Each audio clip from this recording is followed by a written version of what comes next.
Hello YouTube, I'm back again with another video. I'm actually immediately doing a third update on my purple Kaido deck profile, since I feel like this variant is more aggressive and has a unique playstyle in which I'm trying to go for. And it may not attract a lot of people, and that's fine by me, but again, this strategy is solely based to work how I see fit, and if there's any type of synergy and how I utilize this deck, and all the cartridges are depending how you decide you want to play. And again, I'm not here to copy a person's deck like card by card for the most part. Of course, you do need those important like main deck options, as well as cards that give you consistency, as well as removal and high enders that can just pretty much push you for game.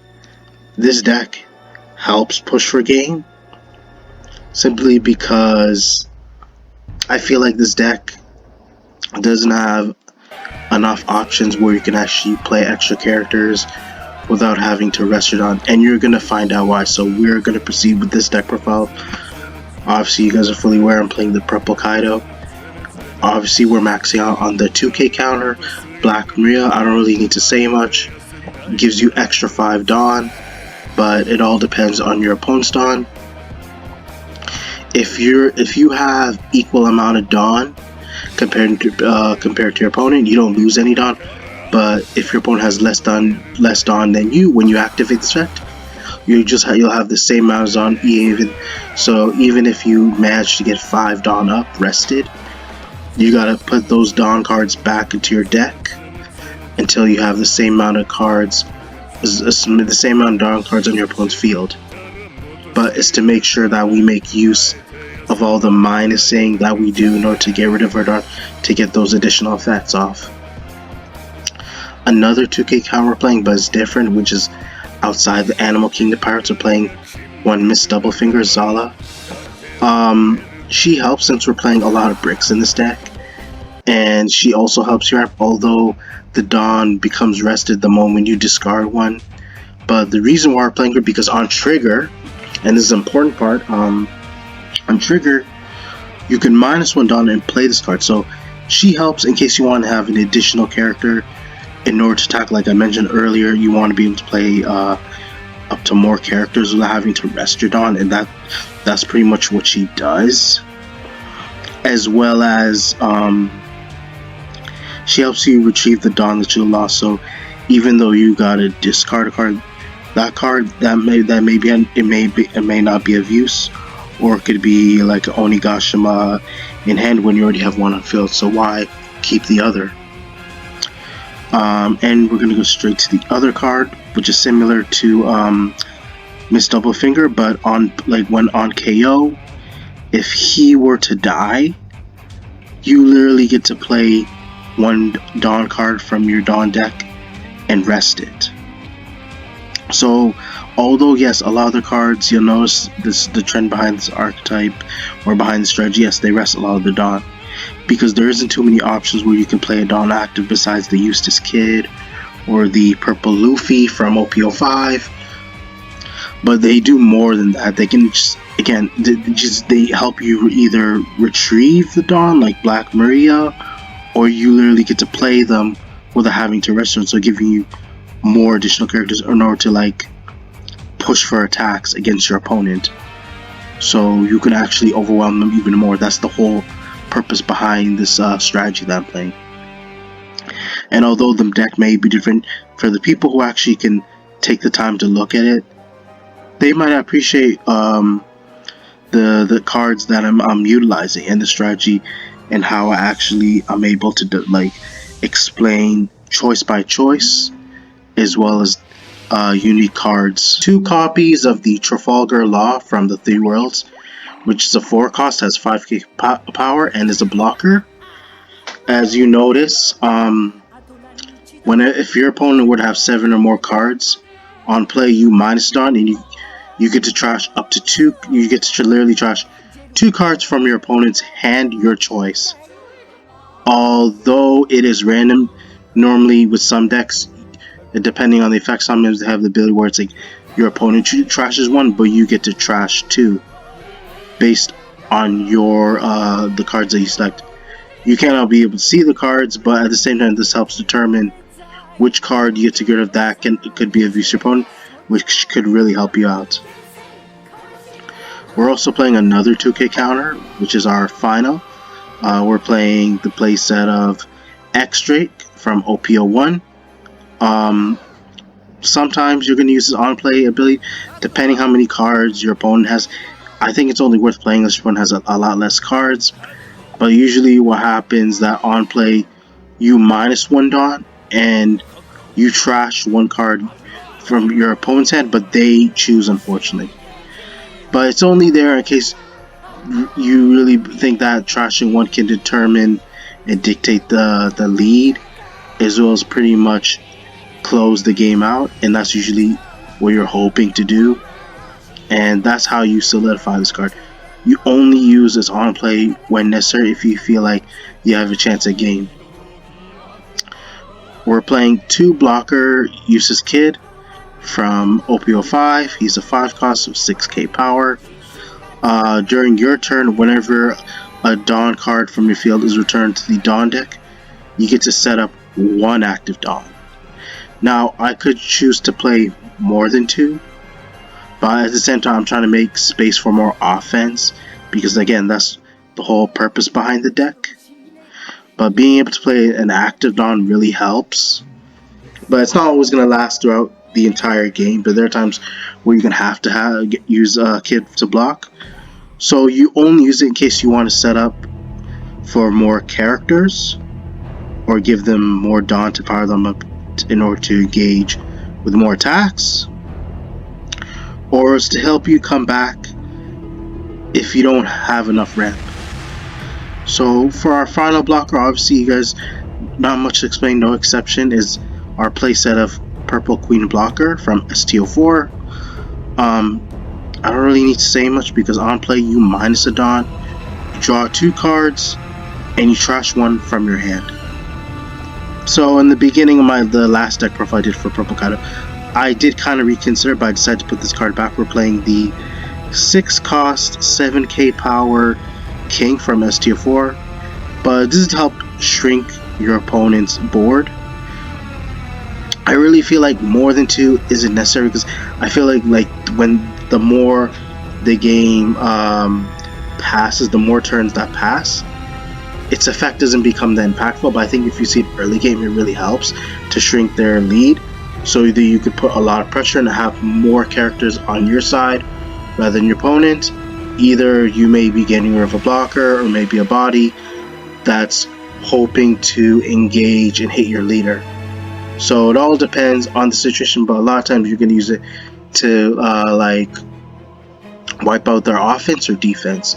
Only best thing about it is when it's early game. But if you know your opponent has a small blocker and it's the only one, that's another way to play this card. But oftentimes I feel like 2 is a good ratio, and you don't need to exceed more than that.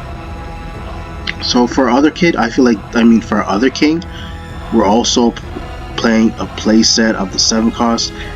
I feel like I don't need to say much. Again, some of the cards have similar effects, and I'm about to explain why. Simply because this card can literally come in clutch in the game.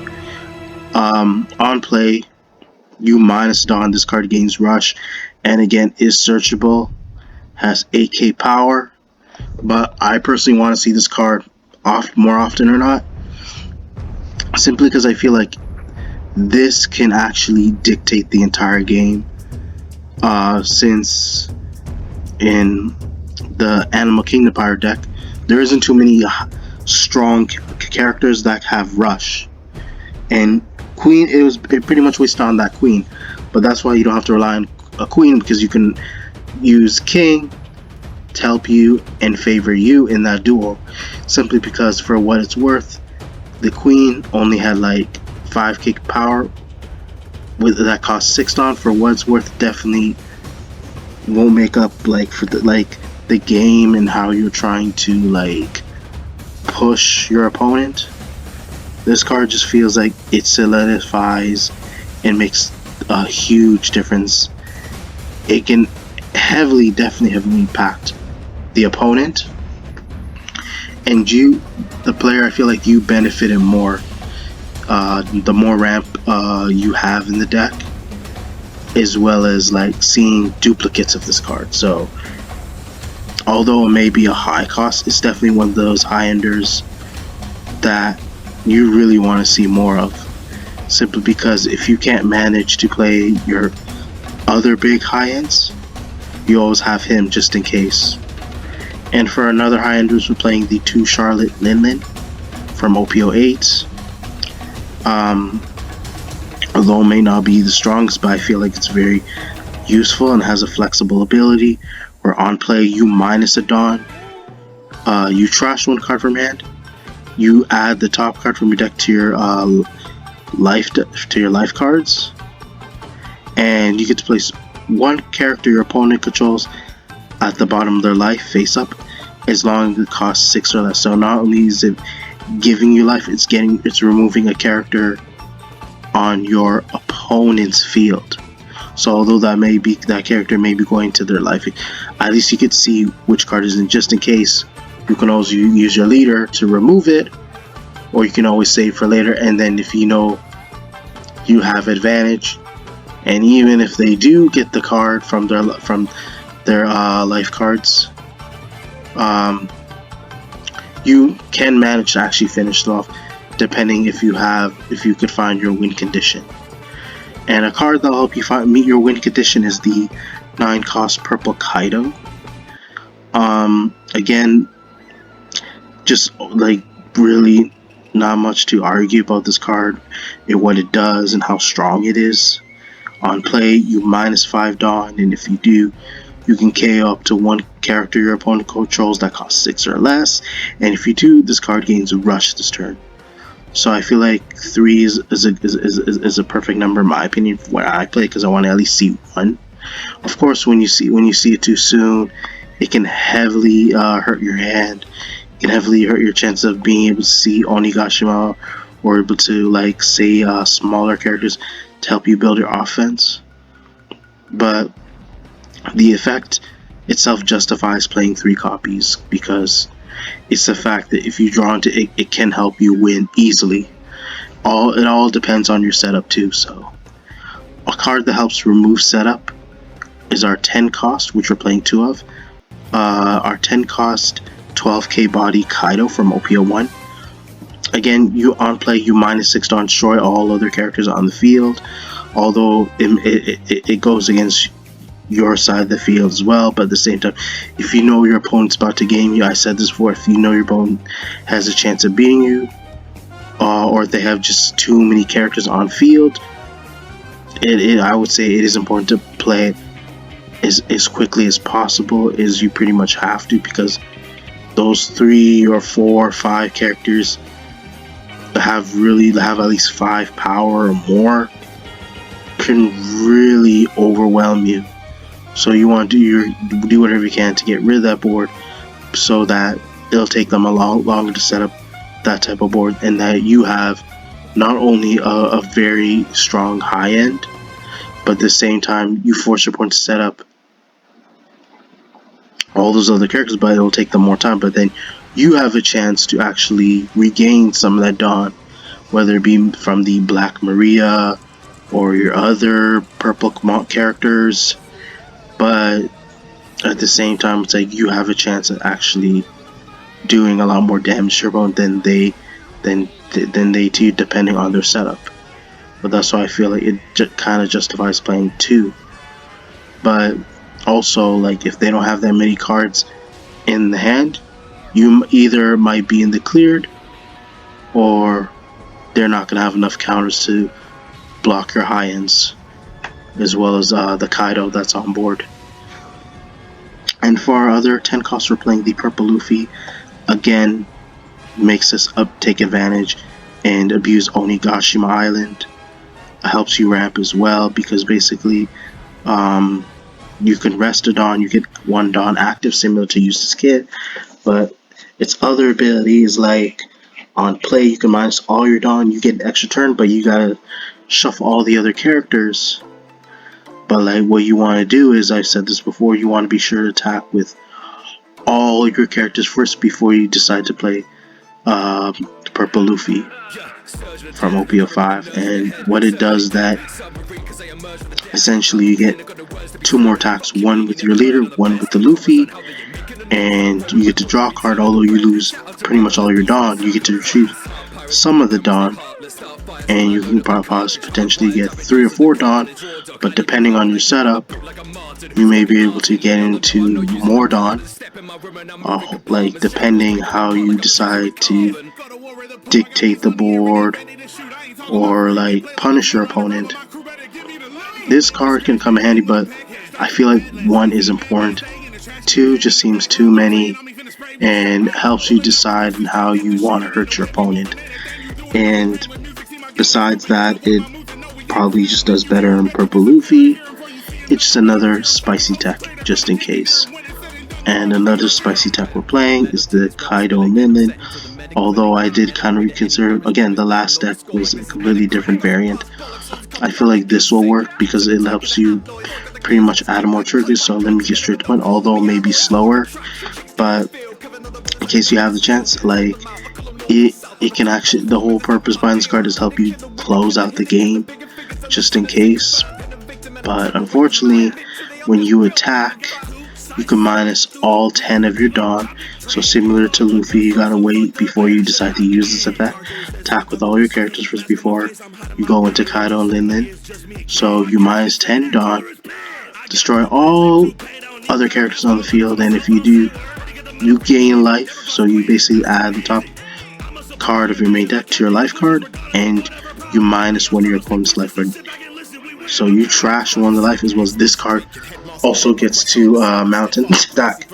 Sorry, this card gets to also mount an attack afterwards, after you trash your life. So if you know your opponent has 1 life, just in case, you want to make sure to dismantle the life first before you hit them with the Kaido Linlin. That's usually the best scenario for you guys when you decide to play this card. So obviously we're going straight into our events, playing our 3 copies of our 0 cost Jump Gum Gum Jet Gatling. It's a counter where you trash 1 card, 1 of your characters or leader gains 3000 power during that battle, and on trigger you can add 1 of your Dawn from your Dawn deck and set it as active. We're also, obviously this is mandatory, you gotta play 4 copies of We're Going to Claim the One Piece. You may look at the top 5 cards of your deck for 1 cost, and if one of them happens to be an Animal Kingdom Pirates card or a Big Mom Pirates card, which also includes our Parasparrow and our Linlin and our Kaido Linlin, you can add 1 Big Mom Pirates or Animal Kingdom Pirates card from your deck from one of the top 5 excavated to your hand. So unfortunately this card is not a Big Mom Pirates or Animal Kingdom Pirates card, so I'll show you it's mainly the 4 Emperors with the Land of Wano card. So you cannot be able to add We're Going to Claim the One Piece. Obviously it would say otherwise, but at the same time it's very helpful because you can actually you can mix it with a bunch of cards that are meant for Big Mom, Animal Pirates, and this deck has a variety of ways of actually being able to like utilize different cards, and which is why I really respect the archetype, in which you can share Big Mom Pirate cards and Kingdom Pirate cards, and the deck has a lot more options in order to like be able to like how you want to rearrange your deck and manage your playstyle, and that's the purpose one, and which is why I respect the card. And again, mandatory at 4. But obviously a card that's mandatory 4, which obviously there's no exception, you cannot get rid of, you cannot trash 1 or decide to like remove 1 for another option. But This card is definitely mandatory at 4, and you have to play 4 copies of our stage, Onigashima Island. Again, not much to say about this card. You may rest this card. If you do, if you control Animal Kingdom Pirates card, you get to play 1 Dawn card from your Dawn deck and rest it.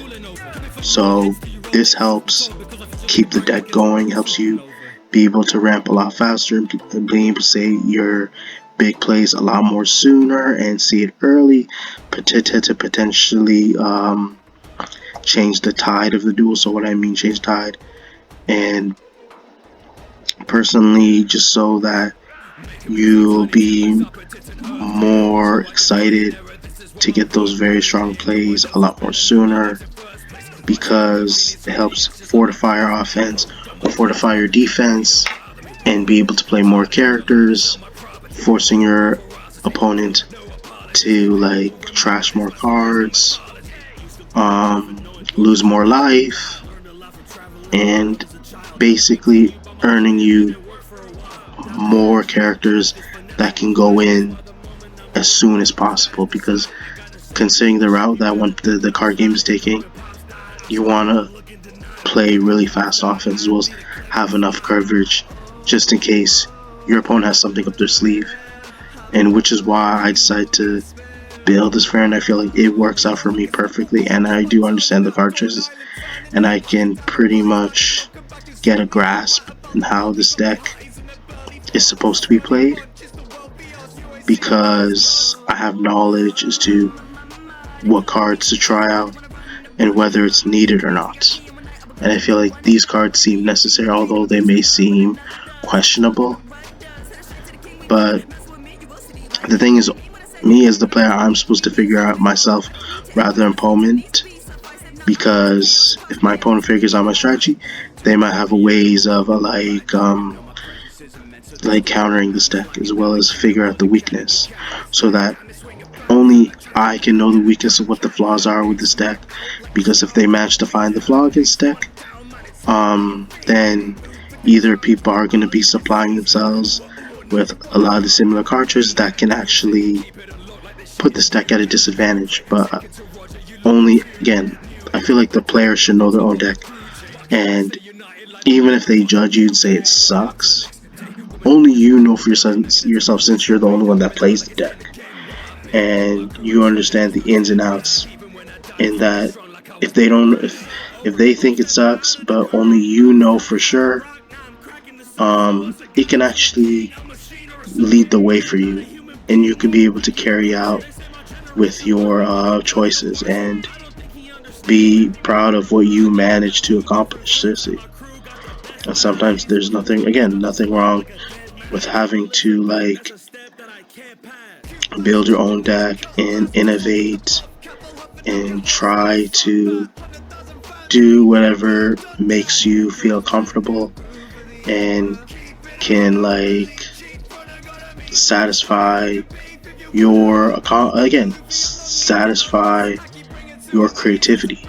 And that's what I'm trying to go for with this deck. And I feel like at the end of the day, it may not work for others, but I know for a fact it works out for me, since I'm the one who plays the strategy only, and that's how it should be, so that I feel comfortable and I don't need people to like decide whether this deck or in itself can't compete.